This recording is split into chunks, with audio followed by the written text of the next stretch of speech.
Beloved, before we move into deeper layers of sovereignty, I want to sit with you in something most people never acknowledge about themselves. Something tender, something vulnerable, something profoundly human. Most of what weighs your spirit, you didn't choose. You learned it, you absorbed it, you inherited it. The heaviness you sometimes feel is not a personal failure. It's accumulated layers. Layers that were placed on you long before you had the language to understand what was happening. Layers that became so familiar you stopped questioning whether they belonged to you at all. In this episode, we explore those layers, not to judge them, but to finally recognize them. Because sovereignty isn't just reclaiming who you are, it's about releasing who you never were. Let's walk through this together. Part 1. The layers of childhood. When you first stepped away from yourself. Beloved, the first layers we carry are the earliest.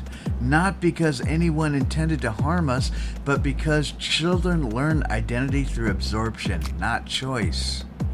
You absorbed the emotional climate of your home, the energy of the adults around you, their fears, their expectations, their unresolved pain, their beliefs of love, safety, worth, and success, their coping mechanisms, their silence, their patterns.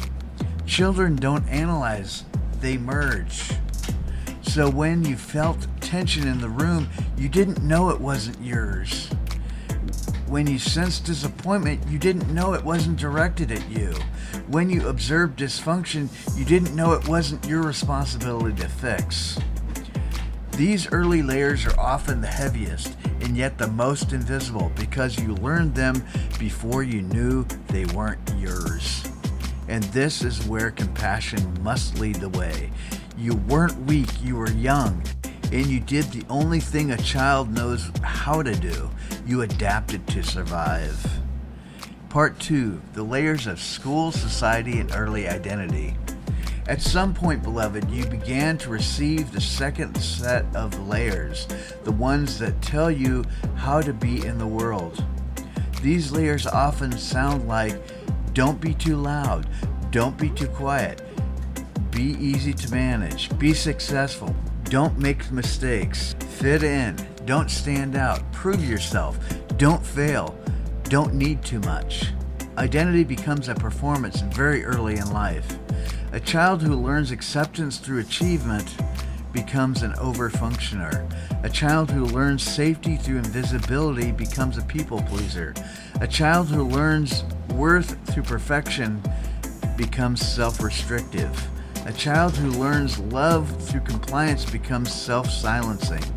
These identities stick, not because they're true, but because they once kept you safe. But beloved, safety at 5 years old isn't sovereignty at 45. These layers were never meant to define you, only to protect you, and you don't need their protection anymore. Part 3. The layers of adult survival, when identity hardens. As we move into adulthood, the layers evolve into something heavier, roles.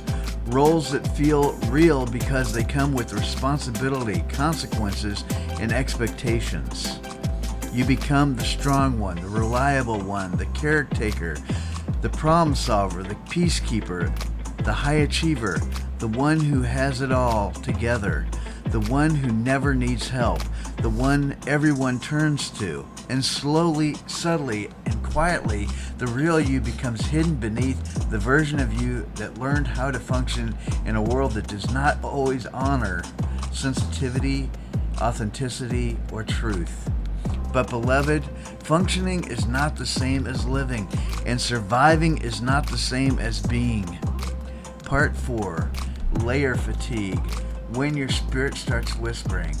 There comes a moment, and most people miss it, when the soul begins to whisper, I can't carry this anymore. It might feel like burnout. It might feel like numbness. It might feel like loss of passion. It might feel like quiet ache and you can't name. It might feel like nothing excites you anymore. It might feel like heaviness you don't understand. It might feel like something in you wants out. Beloved, that whisper is not depression. It's not failure. It's not brokenness. It is the beginning of awakening. It is your true self saying, these layers, they are no longer mine to carry. Part 5. Seeing the layers without shame. Most people approach this part of the journey with self-judgment. Why am I like this? Why did I let this happen? Why didn't I realize this sooner? Why can't I just fix myself? But beloved, you were never supposed to see the layers while you were building them.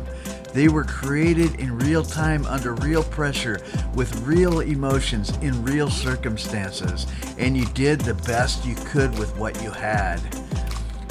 This episode invites you to look at your layers through the lens of deep self-compassion.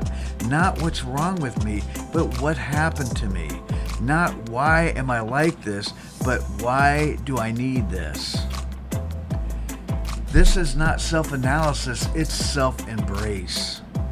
Part 6, a gentle practice, naming the layers. I want to end with a practice that is powerful, simple, and surprisingly emotional. Write down the layers you believe you learned, not to get rid of them, but to honor the part of you that carried them. For example, I learned to be the strong one so others wouldn't fall apart. I learned to stay quiet so the house stayed peaceful. I learned to overachieve so I would feel safe. I learned to disappear so I wouldn't be criticized. I learned to take care of everyone so I wouldn't feel abandoned. This isn't about peeling anything away yet. This episode isn't about removal.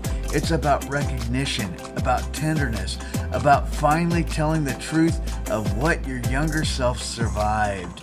And beloved, when the truth is held with compassion, the layers begin loosening on their own. We will go deeper from here, but for today, let this be enough.